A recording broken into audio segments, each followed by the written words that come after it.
Our next guest, much like Keith Piper, uses his voice to react on political and social issues. But in this case, his work is deeply rooted within the Caribbean and is very specific, the Antilles culture. He makes large installations, videos, performances, and his latest work is to be seen at the V2. Would like to welcome to the stage Tirzo Marta. Sit down. Welcome, Tirzo. Yeah, thank you. Well, Urban Dance Squad, non-starter. Could you tell us something about your tune? The reason why I chose this one is because there's a lot of music that I love, and especially I love minimal music, Philip Glass, because as a young boy I grew up in Curacao, and in Curacao they have this organ music that's called Ca de Orgel, and it's a kind of a box, and there's this guy just turning it and making music, and this has this very strong repetition of the same. It's like tangalanga langa tangalanga langa tangalanga langa tangalanga langa tangala, and the whole night I'll be sleeping in my room, and that's what I listen to. So at a certain point, that was the reason that it took me also to the minimal music because of this repetition.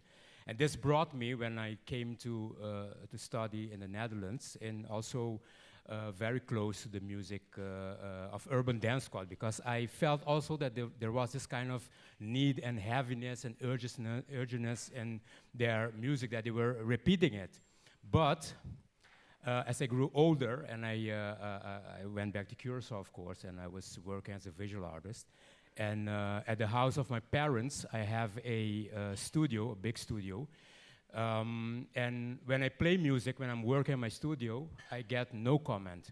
But the moment I play this music, my mom comes to me and tells me, "You are too fucking old for this music." So this music has always been something that reminds me of her and reminds me of the fact that there is a moment that something happens into your life, and these things keeps on going in the development of yourself as a person. What a beautiful story. Thank you for sharing that. You started off studying fashion design, and at one point you were even accepted at the Frans Molenaar Fashion School. How did you then become a visual artist? Okay. I always want to be very clear in this. I went to study fashion and art and all of that, not because I want to be a designer or I want to be a artist. No, it is because of my social background, because my parents, they were very social people. They were people who were working in the community. They were doing a lot for the community. And at a certain point, I saw their huge fight, and at certain times also their frustration. And I felt that I needed to do something more. There needed to be something that's much more heavier and much more directly towards the problem in the society. And at that point in Curacao, something that they use a lot is music. Tambour is a very good example of how people express themselves when they are disappointed, when they have all these issues with the government, social issues. And I thought, I don't see myself as a music writer or as a singer, but maybe there is something else. And by going after this need and urgency to find my way in order to express these conditions, the first thing I encountered was fashion. So when I was at the high school, for example, I used to wear my underwear. I used to wear my underwear on top of my clothes, for example, as a kind of a protest. And each time, if there was something, I used to do something with my clothes.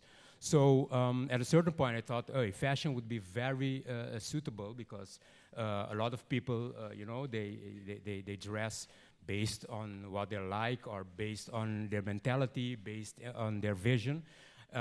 So I thought, yeah, fashion could be good. But at the same moment, I found that fashion was very limited, because you needed the body to do it. And I wanted to be much more free in what I'm doing. So that's the reason why I stepped from fashion to visual arts. But at the same time, I must say, and I always tell it in lectures for art students, that the great thing of fashion was that I got the tools with which I could measure human beings. So for me, that was also a very important detail in the tools to measure human beings. Yes. So you put human beings at the center. Is this the central theme that runs through your work, or are there any specific other themes that you deal with? Yes, for me, the most important thing is for us being humans, for us being together and aware of the added value of our existence. From being from Tirzo, a very small community, it's very destructive to create separation.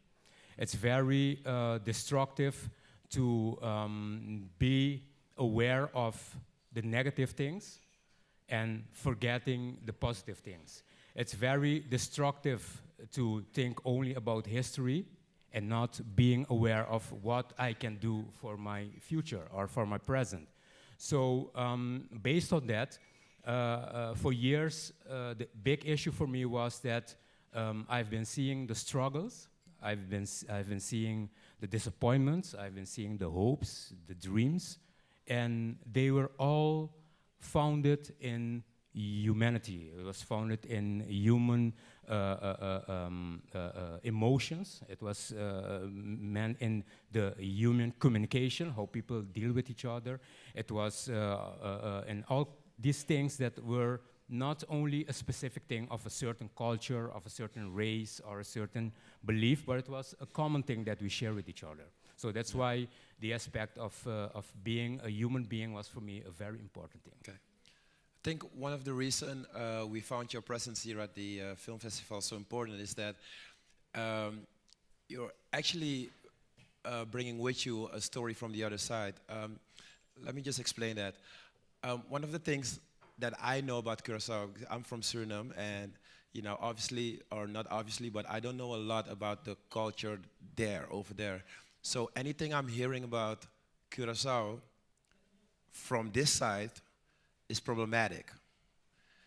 Are you aware of this perhaps discrepancy between what I might hear about your country and what is really going on seen from the other side? And does this in any way influence your work? Do you use this?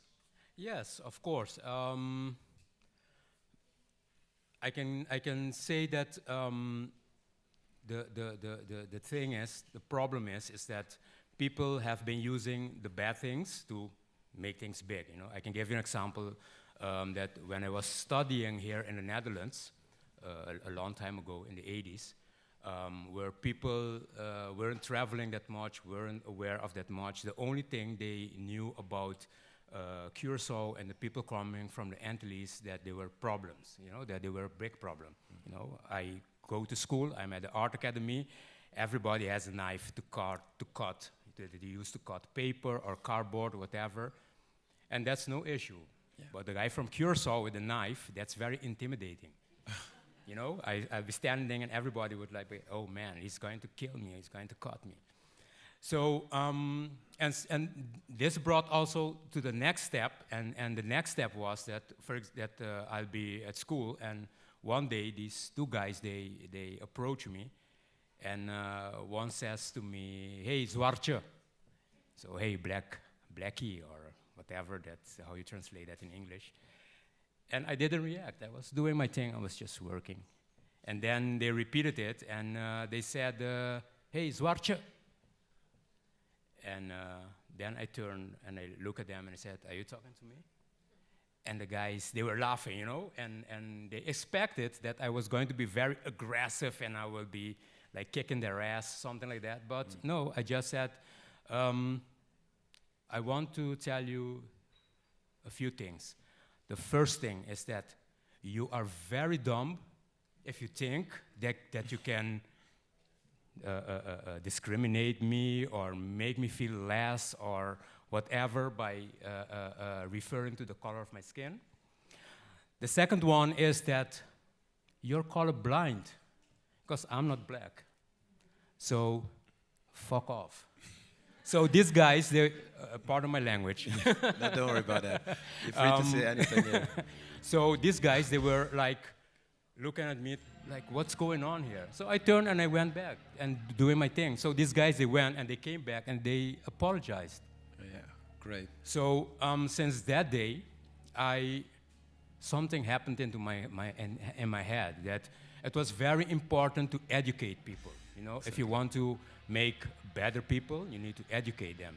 And that's, for me, the more important thing also with my island and how the people look at it and the references they have about it and how they deal with it. So Okay. that's One quick last question. How important is the black story, the black narrative? How important is your story? For the island, perhaps, or for the world? How do you see this? The importance of it is that I believe it's time for people to free themselves. Because if in the 18th century, the word black, the color of the skin was an issue, and today in 2017, it's still an issue, then we have a huge problem. Yeah. So for me, that's the most important thing, that we need to fight this problem, and not fighting this problem by saying that we are better. No, fighting the problem by being aware and being much more appreciative of the added value of the existence of all of us in this community. Thank you so much. Great. Very good.